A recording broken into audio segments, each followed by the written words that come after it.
Tapi dia mau tetap menikah dengan harapan suatu saat nanti bisa melupakan si Fulan. Setelah menikah, Fulanah kembali chat si Fulan untuk bilang bahwa bahkan sampai udah menikah pun dia masih sayang sama si Fulan. Masih nggak bisa lupa sama kisah mereka dulu.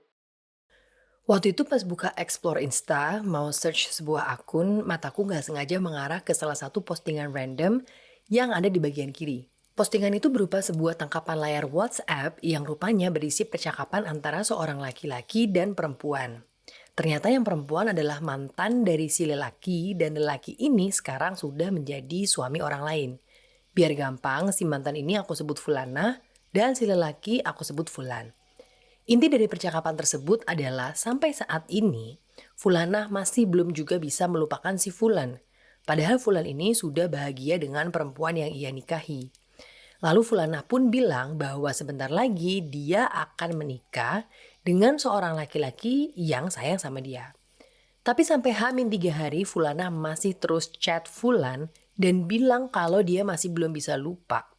Dan nggak cinta sama calon suaminya. Tapi dia mau tetap menikah dengan harapan suatu saat nanti bisa melupakan si Fulan. Selang beberapa bulan kemudian setelah menikah, Fulanah kembali chat si Fulan untuk bilang bahwa bahkan sampai udah menikah pun dia masih sayang sama si Fulan. Masih nggak bisa lupa sama kisah mereka dulu. Long story short, akhirnya sama si Fulan, nomor Fulanah diblok. Aku juga pernah dengar cerita tentang seorang laki-laki yang nggak bisa move on dari perempuan yang dulu pernah deket sama dia. Padahal dia udah menikah. Well, di awal-awal pernikahan dia masih belum cinta sih sama istrinya. Karena masih belum bisa lupa sama si perempuan itu. Tapi lama-lama cinta itu tumbuh. Cuma ya tetap masih belum bisa lupa sama yang dulu. Aduh, gimana ya? Aku tuh suka speechless kalau lihat dan denger cerita yang kayak gini tuh. Kalau kata orang Jawa tuh ya, ngono yo ngono, ning ojo ngono. Buat yang roaming itu artinya gitu ya gitu, tapi nggak gitu juga. Aku emang pernah bilang kalau menikah itu nggak harus cinta, and I'm a believer of this idea. Tapi nggak cintanya itu karena nggak pacaran sebelum menikah ya. Dan keputusan untuk menikah itu didasari oleh pertimbangan yang logis, yaitu akhlak dan agama. Tapi bukan nggak cintanya itu karena masih cinta sama orang lain. Alhamdulillah aku belum pernah ketemu sama orang yang kayak gini. Orang-orang terdekatku sampai saat ini alhamdulillah nggak ada yang kayak gini. Tapi kalau suatu saat Allah takdirkan aku untuk ketemu, satu pertanyaan yang aku pengen tanyain sama dia. Kalau gitu ngapain kamu menikah? Berdasarkan observasiku, 3 skenario terbanyak yang melatar belakangi fenomena ini adalah: satu, pacaran, diputusin pas masih sayang-sayangnya, terus lihat mantannya udah menikah duluan dan bahagia, terus dia nggak terima, cari orang yang mau menikah sama dia, just to prove a point that I can be happy too. 2, pacaran, diputusin pas masih sayang-sayangnya, terus dia cari orang yang mau menikah sama dia dengan tujuan membuat mantan pacarnya cemburu. Lihat dia udah nikah duluan. 3, pacaran, diputusin pas masih sayang-sayangnya, nungguin mantan yang nikah duluan ternyata enggak nikah-nikah juga. Akhirnya karena bosen dia memutuskan untuk menikah sama orang lain yang mau sama dia dengan harapan bisa sambil berobat jalan gitu. Supaya lama-lama bisa lupa, atau tujuan yang paling menjijikkan buat aku adalah sembari nunggu jandanya atau nunggu dudanya. Subhanallah. Daripada aku semakin emosi, lebih baik aku membahas tentang sumber masalah dari fenomena sedemikian yang aku bagi menjadi 3. Tahukah kamu?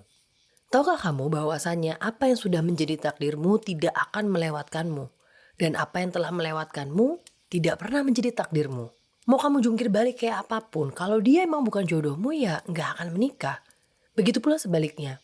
Kalau dia jodohmu, mau ditolak berkali-kali, akhirnya juga menikah. Banyak kan cerita yang kayak gitu. Apapun takdir yang Allah tetapkan untuk kita itu adalah yang terbaik bagaimanapun bentuknya. Takdir baik dan takdir buruk itu hanya label yang kita sematkan untuk hal-hal yang kita sukai dan yang tidak kita sukai. Kurang jelas apa coba kisah Nabi Musa alaihi salam dan Nabi Khidir alaihi salam. Ada 3 contoh kejadian loh. Masa masih belum bisa mengambil hikmah juga? Tahukah kamu bahwasannya apa yang kamu lakukan itu zina? Lah kan gue gak selingkuhnya, cuman gak bisa move on aja. Oke, kalau gitu coba kita telaah hadis ini.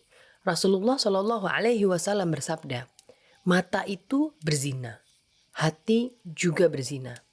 Zina mata dengan melihat yang diharamkan, zina hati dengan membayangkan pemicu syahwat yang terlarang. Sementara kemaluan membenarkan atau mendustakan semua itu. Hadis riwayat Imam Ahmad. Emang bukan zina dengan kemaluan atau hubungan fisik, tapi zina mata? Kalau masih punya foto sama video kenangan bareng mantan, bukannya dihapus, malah disimpan buat dilihat-lihat kalau kangen. Zina hati, kalau pas lagi sendirian suka membayangkan semua kenangan indah bersama sang mantan. Siapa yang bisa jamin coba kenangan yang dibayangkan itu tidak menimbulkan syahwat? Minimal teringat pelukannya, gandengan tangannya. Itu kan pasti ada perasaan juga yang timbul. Yang paling parah nih, kalau sedang berjima dengan pasangan halalnya, lalu muncul sosok si mantan. Gimana? Na'udzubillah min dzalik. Berjima dengan pasangan halal yang tadinya berpahala malah jadi dosa karena zina hati. Rugi banget gak sih? Tahukah kamu bahwasanya menikah tanpa cinta karena masih cinta dengan orang lain itu hanya akan merugikan dirimu sendiri? Ya dosa, ya nyesek, gak bahagia. Dosa karena akan ada zina mata dan zina hati. Nyesek. Ya gimana enggak lihat orang yang masih kamu sayang bahagia dengan hidupnya atau dengan pasangan halalnya. Mereka mah gak mikirin kamu. Karena mereka sibuk bersyukur dengan takdir Allah yang sedang dijalani saat ini. Gak bahagia? Ya iya, karena setiap kebaikan pasanganmu akan terasa kurang dan kekurangan pasanganmu akan terasa banyak. Karena tanpa disadari kamu akan terus membanding-bandingkan. Padahal tahu nggak, alasan kenapa mantan itu bisa terlihat lebih baik daripada pasangan halal? Ya karena kamu gak menikah aja masih mantan. Setiap orang itu kan pasti punya kebaikan dan keburukan masing-masing. Hanya karena kita nggak pernah lihat, bukan berarti keburukan itu nggak ada kan. Menikah itu bukan karena mau lari dari sesuatu yang gak ingin kita hadapi. Menikah itu bukan karena mau lupa dari sesuatu yang gak ingin kita ingat. Menikah itu bukan karena mau ikut-ikutan temen yang udah duluan menikah. Menikah itu juga bukan karena mau nyenengin orang tua yang kepengen cucu. Menikah itu karena mau menjalankan perintah Allah. Mau menjalankan sunnah Rasulullah Shallallahu Alaihi Wasallam dan mau dapat sumber pahala yang lebih besar lagi. Sebagai perempuan, tahu nggak apa yang bikin aku iri sama mereka yang udah menikah? Bukan kebahagiaannya, bukan keromantisannya, atau kemakmurannya. Tapi kesempatan mereka untuk bisa mencari pahala yang nggak pernah putus setiap detik dengan baktinya pada suami. Kesempatan mereka untuk bebas memilih pintu surga dengan menunaikan sholat 5 waktu, mengerjakan puasa di bulan Ramadan, menjaga kemeluannya, dan taat pada suami. Nah yang namanya ibadah itu ya harus fokus. Hatinya harus terkoneksi, niatnya harus benar. Sama aja kayak kita sholat tapi niatnya supaya dilihat orang alim gitu. Atau karena hatinya gak terkoneksi dengan benar, pikirannya kemana-mana. Akhirnya sholat isya jadi 3 rakaat karena inget ini sholat maghrib. Menikah tapi niatnya bukan buat ibadah, ditambah hatinya gak terkoneksi, ya udah. Wallahu a'lam bishawab. Apa yang didapat? Ibarat nih ya, biar lebih clear lagi. Kita makan di Kintan nih, beli paket yang paling mahal. Dikasih waktu 90 menit untuk all you can eat. Ternyata selama 90 menit itu kita cuma bisa makan nasi sama gorengan yang ada di meja buffet. Nah, itu tahu. Masa pernikahan yang setiap kegiatan di dalamnya itu bernilai pahala untuk bisa masuk surga, kita cuma dapat seupil, malah dosanya nambah lagi. Well, what I'm trying to say is, fenomena ini dalam Islam adalah penyakit yang bernama ishq, or loosely translated as cinta gila. Bagaimana virus ini bisa menular? Penyakit al-ishq terjadi karena 2 sebab. Pertama, karena menganggap indah apa-apa yang dicintainya. Kedua, perasaan ingin memiliki apa yang dicintainya. Jika salah satu dari 2 faktor ini tidak ada, niscaya virus tidak akan berjangkit. Imam Ibnul Qayyim rahimahullah dalam karya besarnya berjudul Zadul Ma'ad berkata, gejolak cinta merupakan jenis penyakit hati yang memerlukan penanganan khusus. Disebabkan berbeda dengan jenis penyakit lain, baik dari segi bentuk, penyebabnya maupun terapinya. Jika telah menggerogoti kesucian hati manusia dan mengakar di dalam hati, sulit bagi para dokter mencarikan obat penawarnya dan penderitanya sulit disembuhkan. Sebagai salah satu jenis penyakit, tentulah al-ishq dapat disembuhkan dengan terapi-terapi tertentu. Di antara terapi tersebut ialah sebagai berikut. 1. Menikahlah jika memungkinkan.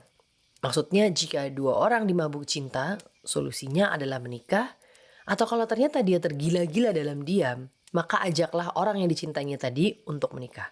Kalau ternyata dambaan hatinya sudah menikah sehingga tidak memungkinkan dia untuk menikahinya, maka terapinya harus dengan meyakinkan pada dirinya sendiri bahwa apa-apa yang diimpikannya itu mustahil terjadi. Lebih baik baginya untuk segera melupakannya. Jiwa yang telah memutus harapan untuk mendapatkan sesuatu, niscaya akan tenang dan tidak lagi mengingatnya. 3. Jika ternyata masih belum bisa terlupakan bahkan semakin parah, maka wajib baginya untuk mencari terapi lain, yaitu dengan mengajak akalnya berpikir bahwa menggantungkan hatinya kepada sesuatu yang mustahil dijangkaunya, itu ibarat perbuatan gila, ibarat pungguk merindukan bulan. Bukankah orang-orang akan menganggapnya termasuk ke dalam kumpulan orang-orang yang tidak waras? 4. Jika akalnya masih juga belum menerima, maka hendaklah ia meninggalkannya karena dua hal. Pertama, karena takut pada Allah. Takut melanggar larangannya, takut cinta gilanya bisa membuat ia melupakan Allah. Kedua, keyakinan bahwa hidupnya hanya akan menjadi lebih buruk kalau dia tidak juga bisa melupakan orang yang digilainya tersebut. 5. Jika terapi ini tidak mempan juga untuknya, hendaklah dia selalu mengingat sisi-sisi keburukan kekasihnya atau mantannya dan hal-hal yang dapat membuatnya jauh darinya. Jika dia mau mencari-cari kejelekan yang ada pada kekasihnya atau orang yang digilainya, niscaya dia akan mendapatkannya lebih dominan daripada keindahannya. 6. Jika terapi ini masih saja tidak mempan baginya, maka terapi terakhir, yaitu mengadu dan memohon dengan jujur kepada Allah, penolong orang-orang yang ditimpa musibah jika memohon kepadanya. Hendaklah dia menyerahkan jiwa sepenuhnya di hadapan kebesarannya sambil memohon, merendahkan, dan menghinakan diri. Jika dia dapat melaksanakan terapi terakhir ini, maka sesungguhnya dia telah membuka pintu taufik atau pertolongan Allah. Hendaklah dia berbuat iffah menjaga diri dan menyembunyikan perasaannya. Artikel tadi aku ambil dari website almanhaj.or.id. Semoga Allah mudahkan orang-orang yang terjangkit penyakit ini untuk bisa sembuh sepenuhnya, dan semoga kita senantiasa dijauhkan dari pasangan hidup yang masih terjangkit penyakit ini.